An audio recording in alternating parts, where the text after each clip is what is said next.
I really don't. When it comes to these children, I will do whatever it takes. I will do whatever it takes. We will not let them die in vain. We will not let them be pushed to a bottom of a list. We will not let their case be cold. These children's lives matter. And again, thank you, Sherry. Oh, I love you. Thank you, love. We may be controversial, but you know what? The cases that we cover don't die out. I can guarantee that. The cases we cover don't die out. Yep. Christmas Eve 2020. That's what I thought. Because I think it was Harmony that was in 2019. Because I remember they were 1 year apart almost, because to the area. How do you lose a child for 2 years? Right? Look at that beautiful face. And these parents are getting away with it. And these are just two cases. You got Harmony's case, and you got Serenity's case. How many cases are like this that we don't even know about yet? How many cases that are just like this? They are not unique, believe me. It's just that sick. These cases are not unique. How many other ones are just like this we have yet to learn about? If it can happen to Harmony and it can happen to Serenity, believe me, it's happening to somebody else. So parents, if you guys are in a custody dispute and you haven't seen or talked to your child in a little minute, it might be time for you to start reaching out and finding out where your child is, whether you like it or not. Because you just never know. I definitely wouldn't be trusting CPS at this point. They are incapable of handling these matters. And it comes back to my argument with, why are social workers doing criminal investigations? It should be the police that do the criminal investigation and hand off the referral to DCS or the alphabet soup of Child Protective Services for that state, not the other way around. Right now, they get involved and they notify the police if they should be involved. Who the hell is a social worker to be making these kinds of determinations? They are not equipped to be handling criminal investigation or what is a crime and what is not a crime. I'm sorry. They just don't. They just don't. That's how this kind of crap happens.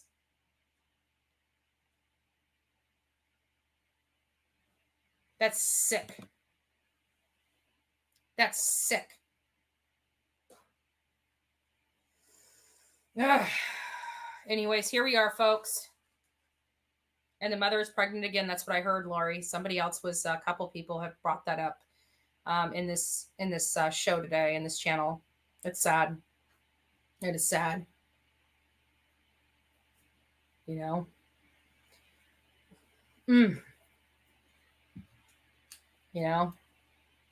This just, listen, there are still, even though that this despicable mom and her boyfriend are in jail for her murder, for Serenity McKinney's murder, Serenity McKinney had more family, more friends, and more people that loved her.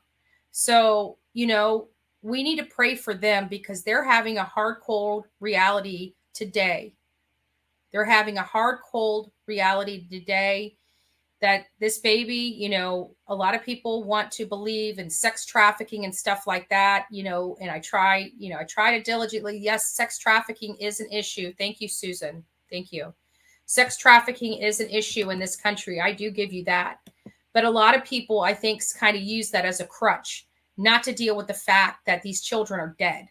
They'd rather think that they are still alive, even being used, than think of the alternative that their parents have killed them.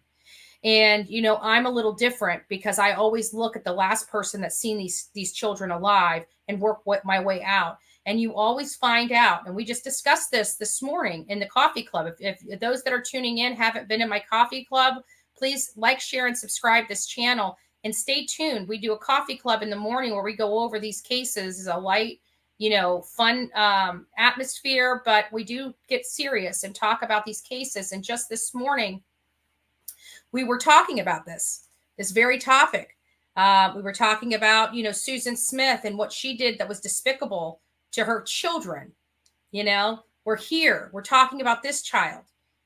We talk about these cases, and at the end of the day, these parents are just, but again, getting back, this is statistics. The last person that sees, the person alive, the victim, because we were talking about Graciela Garcia. She's a lady that disappeared from Oregon, and her husband was the last one to see her. Yet he's still running free, and it's been a couple years. Her case is cold. And we were talking about the statistics, and the statistics on these things were really high, of one, it being somebody and two, the last person that saw you alive or saw you before you disappeared.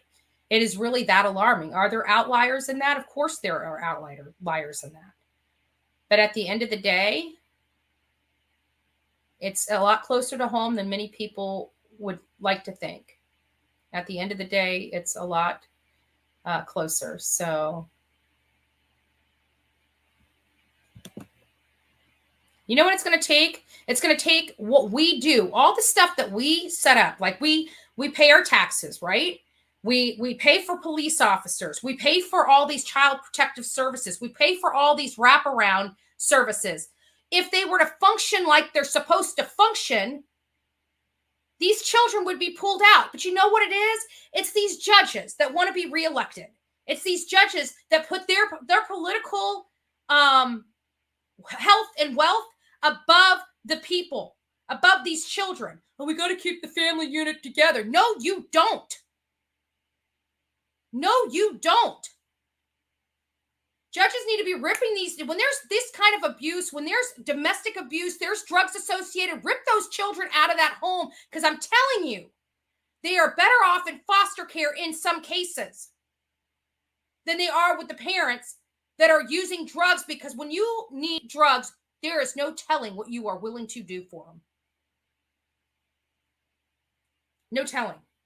And not only that, but some of these drugs, like meth, you're up for days. They forget to even feed their children. Days without food. They go back, they forget that they even have children. It's crazy. Grandparents do have rights. You're right, grandparents do have rights. But they're not the kind, they don't have the necessary tools for the grandparents to advocate for these children. I can tell you that because I've seen it before. So the parental, for many of you guys that know, the grandparents' rights is typically whenever you have, say, a divorced spouse or a dead spouse, and the other parties don't want that side of the family talking. Grandparents can petition the court to allow visitation, but there's no real good avenue for grandparents to say, hey, my child is an addict, my child is a druggie, a drunk, abusing these children, and we want to take care of them. We have a better place for them to live. We're equipped to handle children. We're equipped to this. They don't have the kind of rights people think that they do. And, we need to start, exposing this stuff. I'm sorry. I am sick of covering these cases. But I can tell you that those grandparent rights are not as strong as many people would like to make you think they are.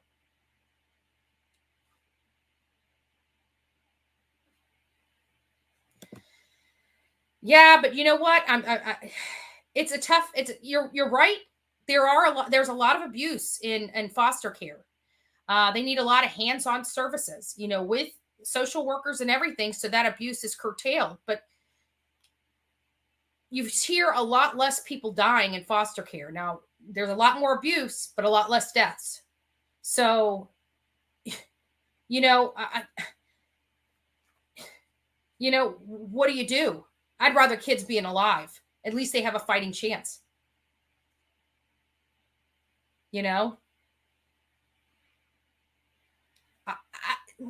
These people, the reason why they're having financial problems is because they have a drug addiction.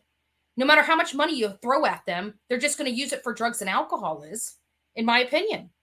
They're just going to use it for drugs and alcohol. I could be wrong. But I don't see how throwing money at these two people would have helped their situation. They're on drugs.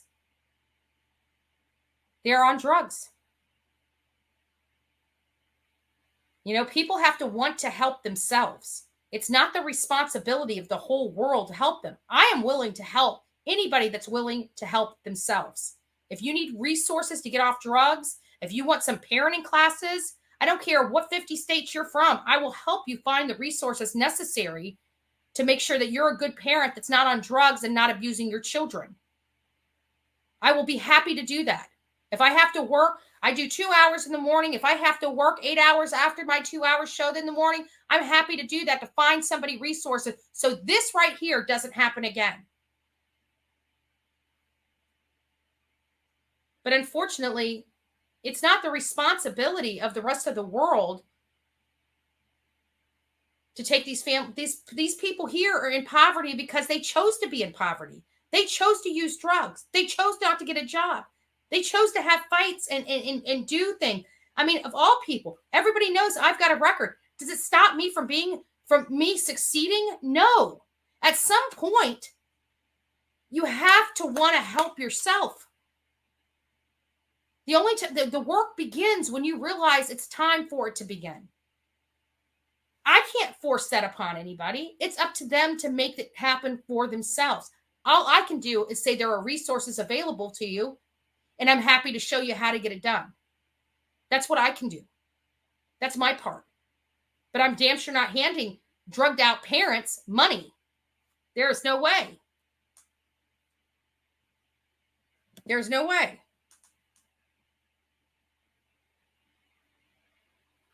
Yes, Lulu. Thank you. Absolutely. Absolutely. That is perfect. That is absolutely perfect. Couldn't have said it better than myself. There's also a lot of rich people that don't have their children. A lot of people don't realize that. It's not a financial thing. It's a decent human being versus a non-decent human being thing, Liz. I mean, I'm just saying. There are a lot of people on drugs, but I don't see how handing these parents money. I mean, they were probably already receiving money for Serenity, right? What were they doing with it? They surely were not providing her proper housing, proper food, proper nutrition, proper medical. They were probably already getting money. I don't know. Just agree to disagree. I get your heart's in the right place, Liz. Your heart's in the right place. I hear what you're saying. Trust me, I hear what you're saying. But in a situation like that, I mean, there's so many resources out there. I mean, from the charities, the Catholics, you got to remember, it's not just the government's responsibility. We as a society are philanthropists, right? So you have there's grants that the government from our taxes that are given to all these places to help these families to boot. The Catholic charities, food banks. There's so many resources out there. It's not just getting a paycheck for the child. There's free care. Hell, there's even free law services out there for underprivileged people. There's all these grants from the government that are given not just, to these people, but to help these people succeed. And again, I'm happy to provide resources to anybody that has drug issues, violent issues, in a house of violence that needs to get out. Now's the time. We're sick of covering these stories of these children. And if you don't think it's not going to happen to you, look at all these cases that we're covering right now. 3, I didn't even do children before. And we got Summer, Harmony, Serenity. And there's many, many more. There's many, many more right behind them. There are so many resources out there to help. Do I believe CPS is the best resources? I do not. So you're not going to hear me provide those resources to you unless as a last-ditch effort, yes, I would. But in the grand scheme of things, no. Anyways, guys, it's a sad day. Let's pray for the friends and family of Serenity. Let's, put our prayers toward her father. Her father has a heartbreaking reality today. And, you know, we need to figure this out. We're going to start, we've been talking about it and bouncing back and forth with the session, the brainstorming sessions on what we need to do to really provide effective change for this environment that's becoming the new norm of parents just disposing of their children. And we need to find a way to stop it. We have to find a way of stopping it. So, guys, with that, I love you. God bless. Take care. I've got a lot of work ahead of me today. We will be live first thing in the morning. I'm probably going to be live around 6 a.m. We will be wrapping up around 7:30, 8 o'clock a.m. And then you won't hear from me for a couple days. I will be on another little skit, and we'll chat soon. So I love each and every one of you. God bless. And if anything, for those that have older children, call your children, let them know you love them. Those that have younger children, just put your arm around them and hold them a little tighter tonight. Things could be so much worse. Things could truly be so much worse. Today you are blessed, and if nobody told you that they love you, I love you. I just told you that I love you. You are a loved person. Take care, everyone.